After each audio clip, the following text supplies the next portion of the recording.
नमस्कार। 7 महीने होने को आए जब नोटबंदी लागू की गई थी, तो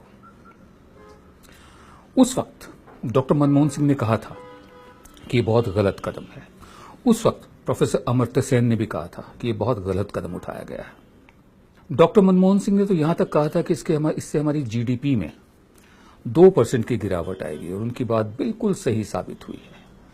जो अर्थव्यवस्था अच्छी चल रही थी और टेक ऑफ कर सकते थे हम, उस वक्त उस चलती अर्थव्यवस्था को रोक दिया गया। 86% कैश बाहर निकाल दिया गया, ये कहकर कि ब्लैक मनी हमें खत्म करनी है, या ये कहकर कि हमें जो आतंकवाद है उनकी फंडिंग खत्म करनी है, या ये कहकर कि हमें कैशलेस सोसाइटी बनना है, या ये कहकर कि हमें लेस कैश सोसाइटी बनना है। तरह तरह के गोल पोस्ट शिफ्ट किए गए, नए नए नियम बनाए गए, और वही हुआ है। 2% जीडीपी कम हो गया। भारत सरकार की फिगर्स आई हैं, 6.1% हो गया है। अच्छी भली चलती गाड़ी के टायर में गोली मारने का काम हमारे प्रधान सेवक और उनकी सरकार ने किया है।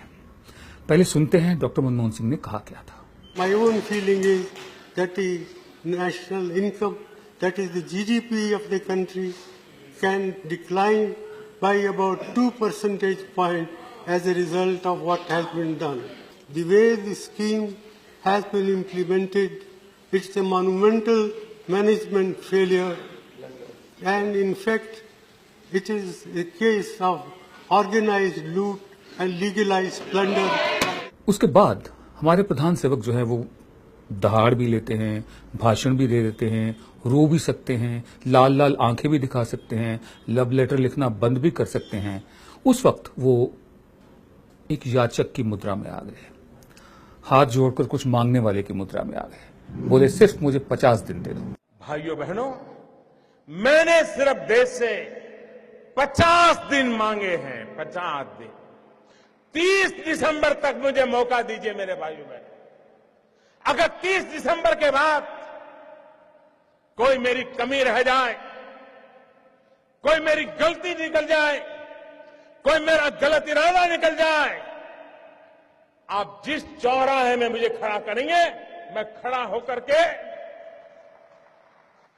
देश जो सजा करेगा वो सजा भुगतने के लिए तैयार हूं। एक साहब है राजेंद्र चतुर्वेदी, उन्होंने कुछ लिखा है, उसके आधार पर मैं आपको बताता हूं वो क्या कह रहे हैं।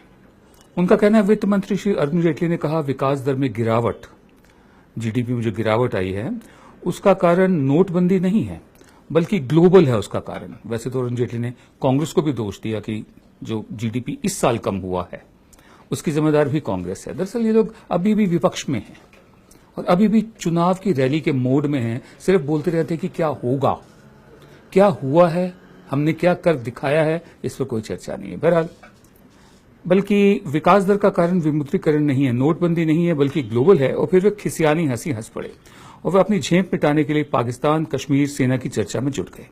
इससे इतना तो साफ है कि मंत्री जी को मालूम है कि अर्थव्यवस्था की कमर टूट चुकी है।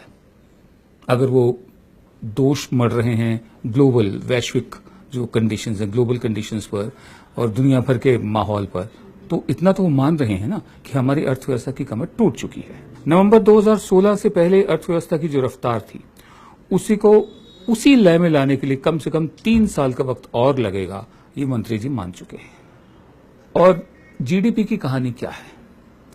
जिस रियल एस्टेट सेक्टर में बीते साल 6% की विकास दर थी, वो इस वर्ष घटकर 3.7% हो गई है। जिस मैन्युफैक्चरिंग सेक्टर की विकास दर 12.7% थी, वो 5.3% रह गई है। ये दोनों सेक्टर ऐसे हैं जिनका अर्थव्यवस्था पर सबसे ज्यादा असर पड़ता है। अगर मकान नहीं बन रहे हैं, बिल्डिंगें नहीं बन रही हैं, इमारतें नहीं बन रही हैं, तो इसका मतलब ये है कि जो कंस्ट्रक्शन मटेरियल होता है उसकी बिक्री भी नहीं हो रही है। ईंटें, सीमेंट, रेता, लोहे के सरिये, ये तमाम चीजें, इनकी भी बिक्री नहीं हो रही है। मैन्युफैक्चरिंग सेक्टर अगर बेहद कमजोर है, उसकी सेहत ठीक नहीं है, तो इसका मतलब ये है कि बाजार में घरेलू मांग जो है, डोमेस्टिक डिमांड जो होती है, वो भी बेहद कमजोर हो गई है। मतलब उसका असर व्यापार पर भी पड़ा है और व्यापारी जो कमाते थे वो नहीं कमा पा रहे हैं।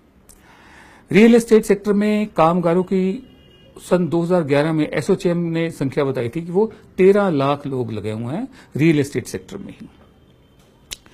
अगर इस संख्या को सभी माने तो क्योंकि ये सेक्टर बिल्कुल ठप हो गया है रियल एस्टेट का, तो मानना चाहिए कि 12 लाख लोग बेरोजगार हो गए हैं। इस आंकड़े में 1 लाख की कमी इसलिए कर दी है कि संभव है कि इतने लोग अधबनी इमारतों की तराई, सामानों की चौकीदारी आदि में अब भी लगे हों। फिर सीमेंट, लोहा आदि भवन निर्माण सामग्री बनाने के काम में लगे बहुत से लोग भी बेरोजगार हुए होंगे। बाकी क्षेत्रों में भी बेरोजगारी बढ़ी है। इस तरह सरकार की एक सनक ने अर्थव्यवस्था का कबाड़ा कर दिया है, लाखों को बेरोजगार कर दिया है, और वो ये बताने की हालत में भी नहीं है कि नोटबंदी से कितना भ्रष्टाचार रुका, कितना कालाधन बाहर आया, कितनी जाली मुद्रा पकड़ी गई। अगर कोई दूरदर्शी सरकार होती तो ये भारतीय अर्थव्यवस्था का स्वर्ण युग हो सकता था। कच्चे तेल की कीमतों में गिरावट के कारण आयात के, इंपोर्ट के बिल में जबरदस्त कमी आई। वो पैसा कहां गया? ये अच्छे दिन हैं। प्रभु, इन अच्छे दिनों से देश की रक्षा करो। ये कहना है राजेंद्र चतुर्वेदी साहब का।